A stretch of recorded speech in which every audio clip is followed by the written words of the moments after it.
नमस्कार दोस्तों, मैं doctor Shikha Pawar.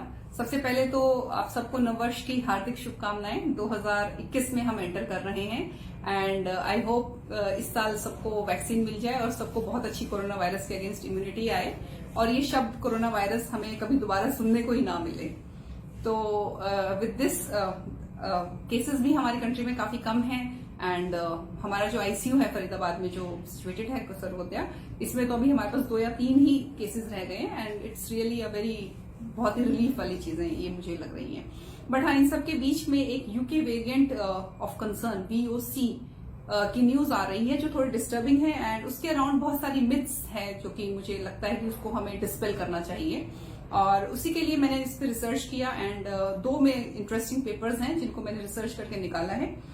Centre for mathematical modelling of infectious disease London, एक इंटरेस्टिंग पेपर इनका है जिन्होंने कि लोगों की बिहेवियर को देखा, एपिडेमियोलॉजिकल डेटा को देखा और उसमें मैथमेटिकल मॉडल लगाया और फिर फाइंड आउट किया कि ये वायरस की किस तरह से VOC की जो बिहेवियर है वो किस तरह है।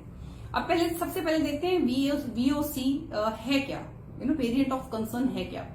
अब देखिए, SARS-CoV-2 जो है नोवल वायरस, ये एक RNA वायरस है। तो जब भी अपनी कॉपी बनाता है तो वो कॉपी में जो बिकॉज ये it's not a DNA is the robust genetic material, but जब RNA अपनी कॉपी बनाता है तो ये इसमें कुछ ना कुछ गड़बड़ होती है बनने में। वो कभी भी एग्जैक्ट फुल प्रूफ कॉपी नहीं बनाता। बट ये जो जेनेटिक वेरिएशन है इसमें 17 बार म्यूटेशन हो गई है, 17 times. That is why it is causing more problems. और उसमें से 8 जो म्यूटेशन हुई है वो हुई है स्पाइक प्रोटीन पे। अब देखिए, ये जो स्पाइक प्रोटीन है यही हमारे इस रिसेप्टर्स से आके कंबाइन करता है, जुड़ता है। तो जब ये जुड़ता है तो ये बीमारी कॉज करता है। तो इसको चिपकने की जो पावर है वो बढ़ गई है, इसलिए इसकी ट्रांसमिसिबिलिटी ज्यादा है। मतलब नंबर ऑफ केसेस जो हो रहे हैं इसके वो ज्यादा है। यूके में इस वक्त 40,000 50,000 केसेस डेली आ रहे हैं और उनका हेल्थ सिस्टम काफी स्ट्रेन में है। तो क्या ये वायरस एक्चुअली बहुत ज्यादा इन्फेक्शियस है? अब इन्हीं जो mathematical centre for mathematical modelling of infectious disease, इन्हीं का डेटा हम देखते हैं। हाँ, इनके हिसाब से, मैथमेटिकल मॉडल के हिसाब से ये ज्यादा फैल रहा है और जो 56% मतलब 56% ज्यादा इसकी ट्रांसमिसिबिलिटी है नॉर्मल वेरिएंट के कंपैरिजन में, अगर आप पूछें तो। पर क्या ये ज्यादा गंभीर बीमारी करता है? ये हॉस्पिटलाइजेशन का इंडेक्स बढ़ा देता है? नहीं। ना तो नंबर ऑफ हॉस्पिटलाइजेशन ज्यादा हो रहे हैं, ना ही ये बीमारी गंभीर मतलब क्रिटिकल इलनेस ज्यादा नहीं करता है। तो ये एक अच्छी चीज है, रिलीफ है। तो क्या ये री इन्फेक्शन ज्यादा करता है?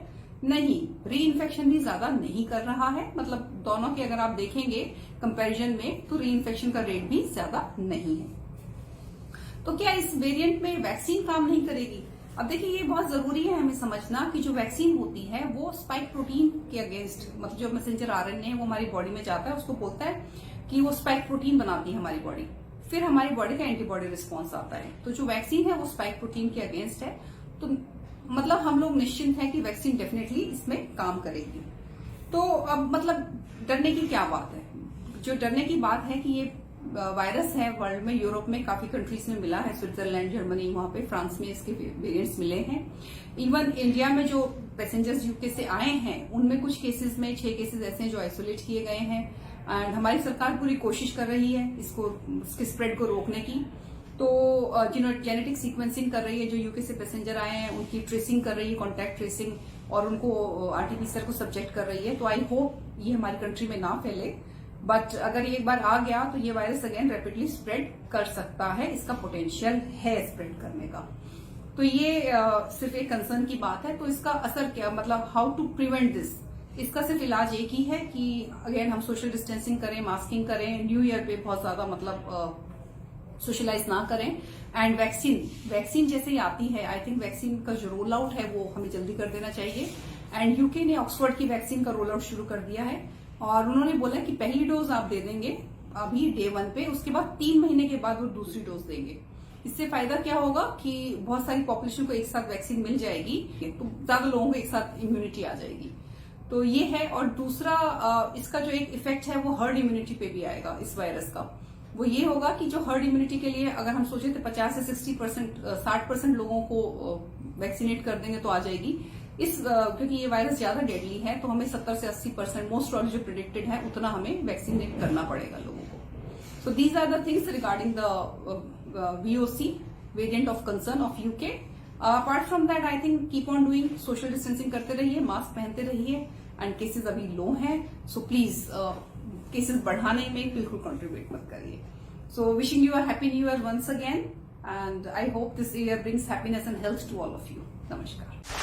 Subscribe to Nation Next YouTube channel and press the bell icon to get regular updates from Nation Next. Also like Nation Next Facebook page and follow us on Instagram and Twitter.